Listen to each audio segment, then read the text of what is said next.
Hello everyone, this is Jeff from the Ozark Mountains in Missouri, USA. Today, we're going to take a look at setting up a Gotek as an external drive for an Amiga. Now, there are lots of guides to setting up a Gotek, so I'm not going to go into great detail, but I am going to cover what's unique about setting up as an external drive and a few things I found along the way, some tips if you will, that will hopefully make your setup a little easier. The FlashFloppy firmware on the Gotek is set up to work with ADF files, which is an Amiga floppy disk image file. It won't work with individual files. I found a neat little utility program called ADF View, which runs on the PC and allows you to easily create and browse ADF files. We'll also take a brief peek at Amiga Explorer, which is a program that lets you transfer files to and from the Amiga over a serial connection. As a bonus, we'll take a look at refurbishing a Citizen floppy drive that was originally in this external Amiga floppy drive case. I bought this as non-functional and decided to go ahead and take a look at the floppy drive itself to see if it could be refurbished. In the description below, I'll put links to the various sections of this video so you can skip ahead to the sections you're most interested in or come back to the ones you'd like to review later. Okay, let's get started. Even though I bought this Kumana external drive with the intention of just using the case for the Gotek, I did want to go ahead and try to repair the floppy drive mechanism, if nothing else to have as a backup just to have on hand. I didn't get the initial opening of this Kumana drive case on video, but I did do a recreation here so I can show you how it's opened up. It's kind of a pain in the butt, but it is a pretty nice little case. I really struggled trying to figure out how to get this drive case open, and fortunately I found a post on the English Amiga Board forum where somebody was nice enough to actually do a really nice line drawing of what the case looked like, so it made it a lot easier to figure out how to get it apart. The tricky thing is that it's a hermaphroditic case. In other words, both halves are exactly the same, and they snap into each other in front and back in different orientations, which makes it really difficult to get popped apart. Somebody had tried to get in here before I did, and you can see they dented the case here a little bit. Okay. This is a Kumana drive, CAX354. It's got a Citizen floppy drive on the inside.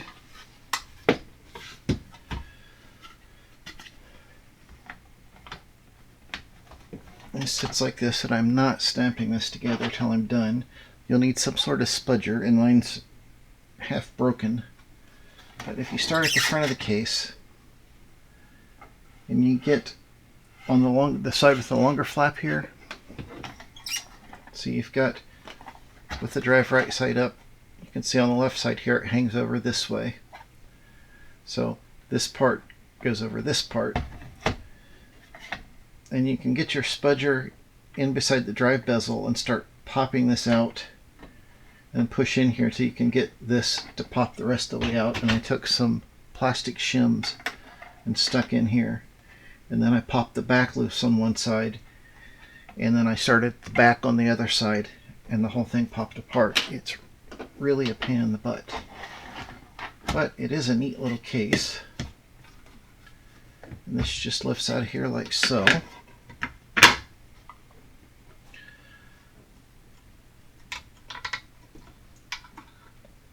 And the board plugs directly into the drive. If we take the metal case off the drive, it actually looks pretty nice. So we'll just give it a clean and a lube. And how rusty that looks. So we'll have a look inside of here. The pins look okay, they're gold fleshed pins. Those look fine. So we'll have a look inside the plug too. Okay, I'm going to start with a little IPA just sneak a cotton bud in here and do a little general cleaning on the inside. This is not an overly dirty drive. I've certainly seen a lot worse.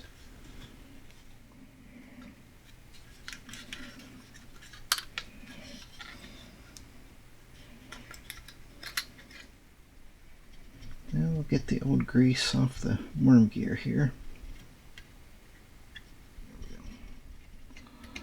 Just try to take, not press on the section of the shaft that's actually used. Okay, we'll put a little lithium grease. I've got some light oil. Just going to put a couple drops on the Q-tip and run it along this guide shaft right here. Lubricate that.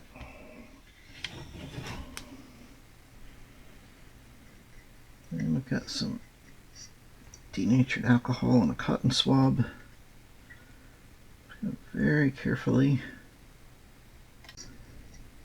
wipe both the top and bottom head. I was reading something recently that said on these 3.5-inch drives that the top and bottom heads are actually offset 4 tracks this way. If I remember right, when the top head is on track 0, the bottom head is on track 4. It didn't explain why it was done that way, but I thought it was rather interesting nonetheless. Otherwise on this drive, I only saw the one electrolytic cap. It doesn't look like it's leaked. Nothing else looks suspicious. I see right here is the disk switch, so I'll drip some contact cleaner in there and work it up and down. Then we'll check the connector and plug this thing in to see if it works. I don't want to spray this deoxit all over the inside of a clean drive, so off camera I'm going to spray and saturate the end of this Q-tip, and then I'll dab the Q-tip on the switch.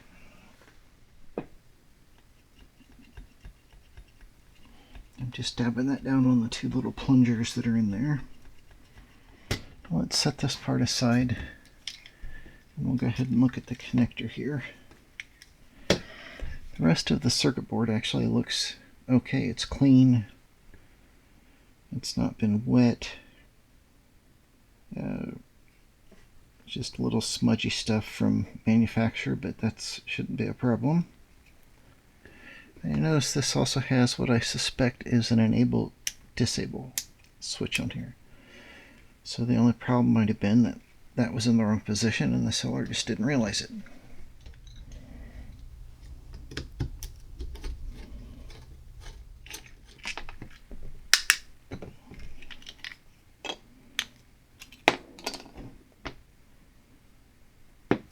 Well, look at this. They've got each wire individually insulated in some type of rubbery stuff. The ground's all joined up. That looks like a very good job. I don't see a problem with that. I'm going to go ahead and clean the cord while I've got it apart and clean the shell. And I'll go ahead and spray a little deoxit on the pins there just for good measure. And try it out. Okay, I cleaned up the cable. I squirted a little deoxit in here. And on the pass-through, plugged them in and out together several times to get it worked in there.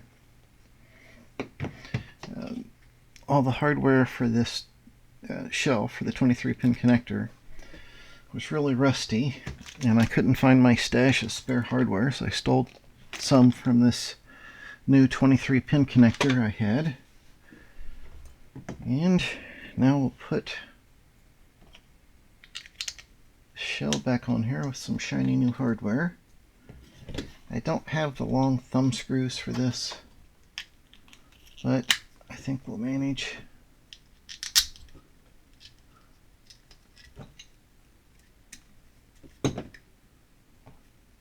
Some of these shells, one screw goes one way and one screw comes up from the other.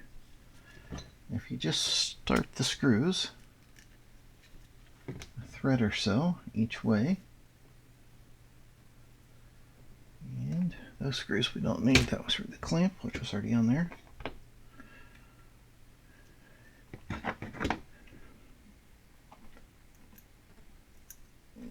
Put your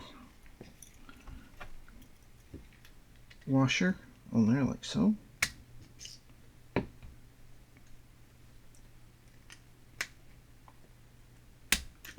Just like that, nice and easy. Set the screw in the hole, push it through real gently. Okie dokie. Oops, the other direction. Now let's get the Amiga moved back over here and see if this thing works. Now that we've got the external floppy refurbished, let's try booting it up with the switch in the disabled position to see what that does, and then we'll try it in the enabled position and just see how it's supposed to operate before we start working on the Gotek. Okay, here we go. Power on with the switch on here set to disable.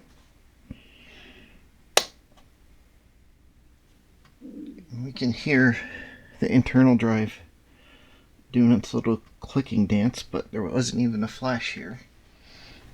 Put the workbench disk in and let it boot up.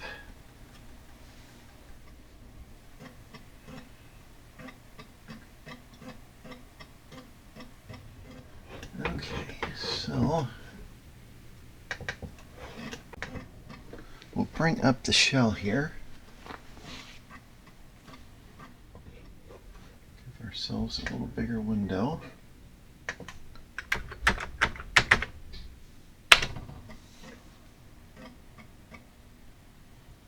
And we'll see here that we have DF0 showing, but not DF1, so it doesn't see the drive at all.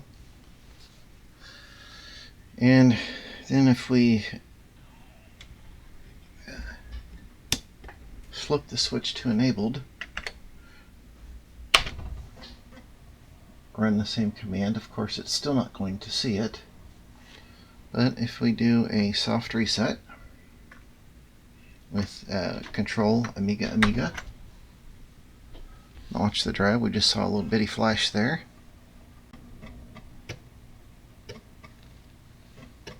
Now this one's doing the clicky dance.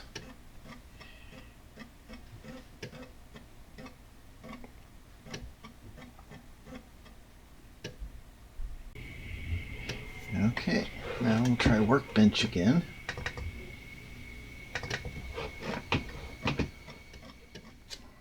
And we'll try Assign one more time.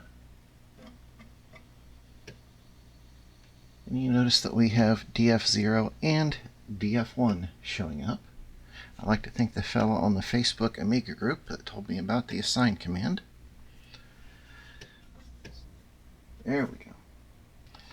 Okay, I'm going to put a disk in here now. This is the Workbench Extras disk.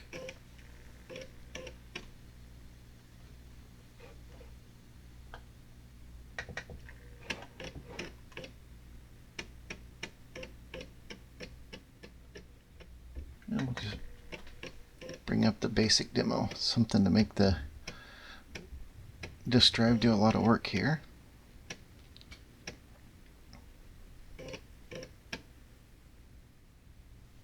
There we go. That's a pretty good deal. I bought it just for the enclosure, but it turns out with a little elbow grease, the drive is okay as well. Now that we know how an external floppy works on the Amiga, let's move on to getting the Gotek set up. I won't cover the setup in detail, but I'll show you some tips which will hopefully make your setup go a little smoother. The trickiest part of using the Gotek is the initial setup, and once that's done, there's not a problem. What you have to do is get the new FlashFloppy firmware onto the Gotek. There's a couple different ways you can do that. You can use a USB to TTL serial cable like this. This particular one is an FTDI part. I highly recommend the FTDI chips. Steer away from prolific or anything that says FTDI compatible. It'll probably cause you nothing but trouble. You can also use a USB A to A cable, which looks like this funny little guy right here. Each method has its own pluses and minuses. I'll link below to a couple good videos that cover each method in detail. I just want to cover a couple highlights, a couple things I picked up along the way. When the Gotek is in bootloader mode, which is where these two pins are shorted together, like so, cycles through the list of ways it knows how to communicate with the outside world to load in new firmware. Those ways include the serial port, the USB A to A, the JTAG connector, etc. When you're using the USB A to A cable, as the firmware, or the bootloader in here rather, is cycling through all those communication methods, it's going to drive Windows crazy, because it's going to see the device changing right in front of its eyes several times. And it may be that Windows gives up before this thing finally gets to the DFU device, which sets this up as a USB device that Windows can talk to. And if it does that, you'll have to remove this diagonal jumper that gets put here for that method, and maybe try that 4 or 5 times to get it to work right. At least that was my experience. I've also heard that Windows 7 works better than Windows 10. I have a suspicion that may be due to differences in the computer rather than the operating system, but I could be wrong because I haven't tried it. For using the serial cable method, let's go look at some of the software settings on the computer. This is the software that's used to download the firmware over the serial link. Now, the bootloader on the Gotek will look at the initial packet received from this software, and it measures the length and time of that packet and tries to guess at the baud rate being used. And if you're using an actual hardware serial port, that'll do a pretty good job. With a USB to serial converter, it might fail quite a bit of the time because the converter will have some extra buffering and settings and things in there that might throw off that calculation. What I would suggest is changing this from the default baud rate of 115.2 to 9600, and it'll probably work for you every time that way. The downside to this is instead of taking 30 seconds to download the new firmware, it'll take 3 or 4 minutes. The good news is that you only need to install the firmware by this method or with the USB A to A method one time. After that, when there is a new firmware release, you just save that to the USB thumb drive, you stick that in the Gotek, and as soon as it's powered on, FlashFloppy will go out and look for that firmware update file and say, oh, there's an update. It'll install it automatically, and you're done. It's very easy. One other thing on the USB A to A cable method. The video down below talks about how to convert the Intel hex file to the DFU file that's needed. You no longer have to do that manually. It comes already done in part of the file set that you download for the FlashFloppy. With the initial firmware download done on the Gotek, let's look at what it takes up to set one up as an external drive on an Amiga. As far as the number of jumpers and their placement for using the Gotek as an external drive, you only need this one jumper here at S0, which will set this up as the first external drive. Originally, the Citizen drive that was in this housing plugged directly into this circuit board. There was a 4-pin connector here that plugged directly into the power connector on the drive. Well, that wouldn't work with the Gotek because it's a slightly different size. So I took a floppy drive power lead off an old computer power supply and soldered it on and placed this 4-pin connector. And then I made up a 3-inch long ribbon cable. I had to get some male and female 34 position crimp-on headers from eBay, and the ribbon cable I had, and I made that up. The original drive was held in by a small amount of friction from the casing itself, as well as being plugged into this board, which is stuck in these slots back here. we won't have that with this Gotek drive. So I think what I'll do is put a little double-sided tape right here. This is what carpet tape looks like. It's kind of a tough double-sided tape used to hold carpet down. It's about the same thickness as that little ledge that's on the front there. So,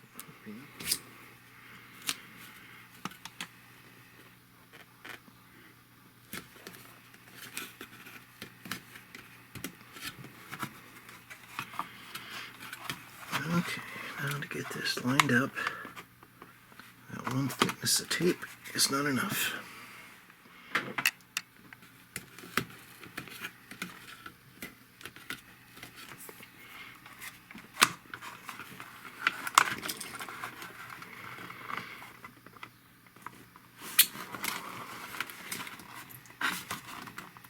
That took 3 thicknesses of the tape, and I think with the top cover on there, that is the type of tape I was using. With our Gotek setup, now let's take a look at what the Amiga does when we boot it, when we have an external drive attached, and that drive is a Gotek. Okie doke. Well, what happens the first time you boot up your Amiga with the Gotek as an external drive? I didn't know because I couldn't find that information anywhere, so I wanted to record it in this video. You can't quite see here, but the LED display on the Gotek says 000, and you can see on the screen here it says FF Manager. That's FlashFloppy Manager. This is one of the programs that you copy over to your thumb drive as part of the setup. Now you'll notice the first one here on the screen is this actual configuration program. And then there's a few ADFs I have copied over here. One of them is the test card program that I used in the last video. And the other 2 are game ADFs, and I did that on purpose to prove something which we'll talk about a little later, that you cannot boot a game, or most games I guess, off of an external drive because they'll only boot from drive DF0, which is the internal drive number. So in here you can select a program and tell it you want to put that there. I tell we want to put that one there. We want to put that one in 3. And then to save your selections for posterity, you press F10.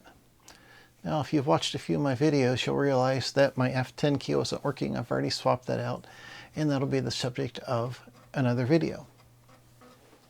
Our Amiga automatically rebooted, and it's rebooting from the internal drive, and it's going to come up to having the first virtual disk mounted, that ADF we set in 001. You can't quite see the display on the Gotek here, but it's set to 001. And you see test card is now the program that's up on the screen. It will remember the last slot, that last numbered slot you have it set to, and that's what it'll come up to the next time. Now this test card program that I used in the last video, that came as an LHA file, which is sort of like a zip file. And while I found a way to unpack that, to unzip it on the PC, I didn't have a way of putting that into an ADF file or Amiga disk image file. But thanks to some helpful folks on the English Amiga board, I did find a way. Let's jump back over to the PC and have a look at that. The first obstacle was how to extract the contents of an LHA file on the PC. And I found out that the 7-zip program will do that. Now I had this on my laptop, but not on my desktop. So I installed it on my desktop, and it works fine at extracting LHA files. The next part of the struggle was how to create an ADF file. Thanks to a helpful tip from the English Amiga board, I found out about ADF View, which is a Windows shell extension, meaning that it gives you more options when you right-click to do things. So I installed ADF View, And you can see what it does, for instance, for an existing ADF file right here. It just lets you explore it like you would any other sort of file on your computer, which is handy. You can create a new ADF file by right-clicking New in Amiga disk file. I'm not going to do that now because it does have one serious drawback. If you do that more than once, it will lock up the computer. Well, more specifically, it locks up Windows Explorer, so you have to log off and log back on in order to set things straight again. So it works, but it has a serious drawback. One other issue with ADF View is when you create a new ADF file, it does not let you set the volume name or the volume label, which is what shows up on the Amiga. So once you open that ADF file up using the Gotek on the Amiga, you have to change it there, which is inconvenient. Another suggestion someone had made, I think on the Amiga Facebook group, was ADF Opus, and I couldn't tell reading the description if it lets you create a new ADF file or not. And fortunately, it came as part of the download for Amiga Explorer. And for instance, here I can explore the same Workbench ADF that I had open using ADF View. It gives you the flags for the individual files and folders, which is nice. You don't get that with ADF View. And I can do File, New, and it does let you create a new ADF file, set the type, set flags, and set the volume label, which is very handy. While I like the concept of ADF View being a Windows Explorer extension, it doesn't work very well on Windows 10 at least. The good thing is the source code is available for download, so if you're into that type of thing, you can download it and modify it to maybe work on more modern operating systems. ADF Opus is still supported, and it does everything ADF View does and more, so that looks like the best, at least best short-term solution for now. I also briefly want to touch on Amiga Explorer, which is a program that runs on the PC and it lets you communicate with your Amiga over the serial port and transfer files and such. Of course, since it's using a serial port, that means you need a serial port or a USB to serial adapter on your PC. And this brings us to an interesting point about USB to serial adapters. Most of them you'll find these days are going to be USB to TTL level serial, which means 0 to 5 volts. Whereas a true RS-232 serial port, those voltage levels are -12 to +12. And you also need an adapter that supports full handshaking signals, which most of the cheap ones you find for a few dollars on eBay or AliExpress do not do. Over the years, it seems like I've bought dozens of these RS-232 to USB adapters, and somehow I always wind up loaning them to somebody and never getting them back. So I had to go look for another one, which is this, and I'll put a link to it in the description down below. This is made by FTDI, and it's called the X-Chip X. This was, I don't know, $20 or $25 from Amazon, and it supports the correct voltage levels and the full handshaking signals, which is what's needed. The other thing you'll need is an actual null modem cable, not just a straight through cable. And since this is a 9-pin connector and the Amiga has a 25-pin connector, you'll need some way of adapting from 9 to 25 pins. I looked through what I had on hand and I found this cable. Take that adapter off there for right now. This is a null modem cable, and interestingly, I got this several years ago with some of my dad's computer stuff after he passed away, so he's still helping me out. This had a male end on it though, and I needed a female end for the Amiga, so I got this little female to female adapter. You can find these everywhere, Amazon, eBay, etc. So now I have a 9 to 25 pin null modem cable. In the directions for Amiga Explorer, Quanto is very specific about how the null modem cable should be wired, and on both the 9 and 25 pin side of the connection there are two pins on each connector that should be wired together. This particular cable doesn't have that, and I wasn't sure if it was going to work, but it does. I even looked through all my boxes of old serial port stuff, and I found my old serial port breakout board. If you worked with computers, say 15, 20 years ago or more, this was an essential bit of kit to have with you. It lets you plug in a male or female on one end, and with the dip switches, you can sever the connection between there and run jumper wires between things. So if you're trying to get two pieces of equipment to talk together over a serial link, which often had very different requirements as far as handshaking, etc., you could use a breakout board like this to figure out the wiring you needed so you could then make up your cable. Luckily, I didn't need to resort to this. There is a process you can use that lets you transfer the needed files to run Amiga Explorer on the Amiga side over an initial serial link. This does work. There was one glitch that I found, and that's just because of my unfamiliarity with the Amiga.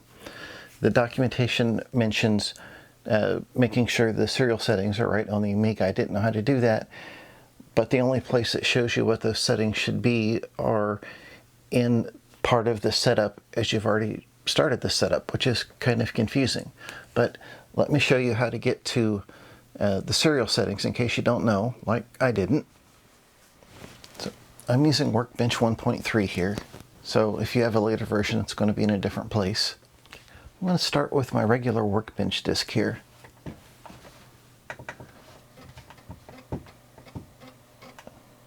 And we'll bring up Preferences and Serial. And this is going to show us the default settings. At least these are the default settings for the version of Workbench that I have. You notice it's at 9600 baud, 512 byte buffer, etc. And this isn't what you need for Amiga Explorer to do the initial install. So if I cancel out of here,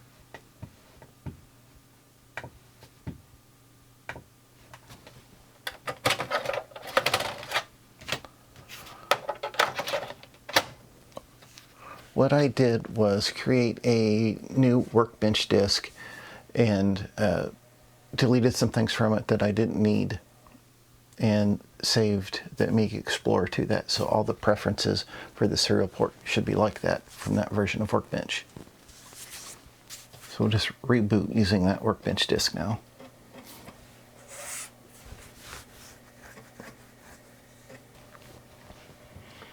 Okay, so we've booted up.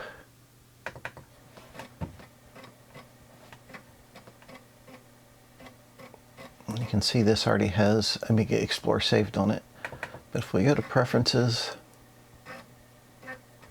and look back at Serial,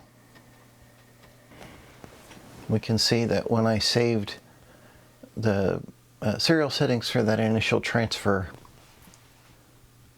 they were saved on this other disk. So that's kind of a gotcha there, but these are the settings you need, and I'll pop them up on the screen here too, so you have them ahead of time. Now, my friend Doug from 10-Minute Amiga Retrocast is going to do an episode all about Amiga transfer and other ways of transferring files. So I would suggest that you watch that when that comes out. I will link to it in the description below, or maybe even pop a card up here. He does a great job on explaining things like that.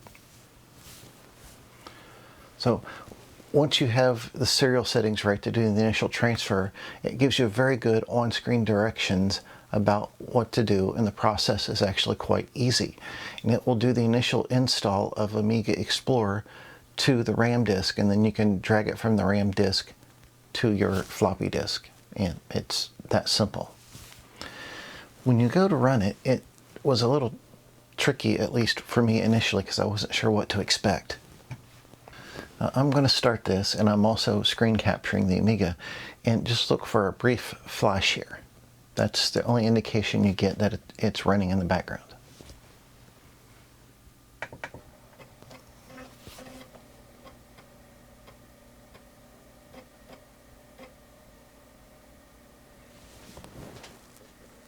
You see that popped up just for a few seconds. So if you didn't happen to be looking at the screen right then, that might be awfully confusing. At least it was for me to start with. Now, once you've started it on the Amiga side, you can start it on the PC side. So let's go over to the PC and see how that works. So I've started Amiga Explorer on the PC side, and you can see that up here. And this is just showing what is on the Amiga. We have the RAM disk, which we can double click on and browse, which really has nothing in it. And we have the floppy disk, so we can double click on that, and the Amiga right now is churning through and reading the floppy disk, and we can see all the files on the floppy disk on the Amiga from our PC, which is pretty neat. You can go back, we can take this whole volume right here of the disk and copy it over to the PC, and it'll copy it as an ADF. This is kind of slow because you're limited to 19,200 baud, but it does work just fine. And we can also copy files from the PC to the floppy disk to the RAM disk, etc. That's pretty neat. It even gives us access to the Kickstart ROM. And this test card right here, which is showing up on the second floppy, that is actually the Gotek. So it sees the Gotek as it should, just as any other floppy drive. We can double click on that, and it'll show us the contents there. So it could actually add stuff to the ADF that is currently mounted in the Gotek. I really like this Amiga Explorer. I hope you've enjoyed the video. I certainly learned a lot figuring out how to make this all work, and I appreciate the help that's available on all the forums out there. Now, I mentioned one of the problems with an external drive on the Amiga, whether it is an actual floppy drive or a Gotek like this, is that you can't boot from it. To be more specific, on Workbench 1.3 and below, you can't boot from an external drive. With newer versions, which means also a newer version of the Kickstart ROM, I believe, you can boot from an external drive, but a lot of commercial games and software will insist on booting from DF0, the internal drive. Now, there are solutions for adding an internal switch so you can change the external drive to be a DF0 and the internal drive being DF1, and we'll look at that in an upcoming video. I think this FlashFloppy firmware for the Gotek is simply amazing. One of the first things I did after I started using it was send a donation to the author just to say thanks. And I would encourage you to do the same if you haven't done so already. It doesn't cost a lot of money. It lets them know that you appreciate all their hard work. And, you know, it keeps them going and entices them to provide future updates. Amiga Explorer is another awesome piece of software.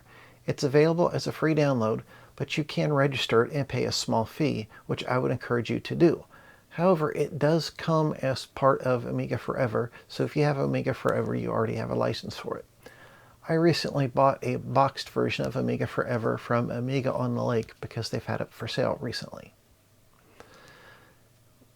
While you can get some of this stuff for free, please consider that supporting the folks that write this and make it available to all us retro enthusiasts entices them, as I've said before, to keep working so hard at it. Nobody's going to get rich at this retro stuff, but making a few bucks to account for some of your time is certainly encouraging, I would say.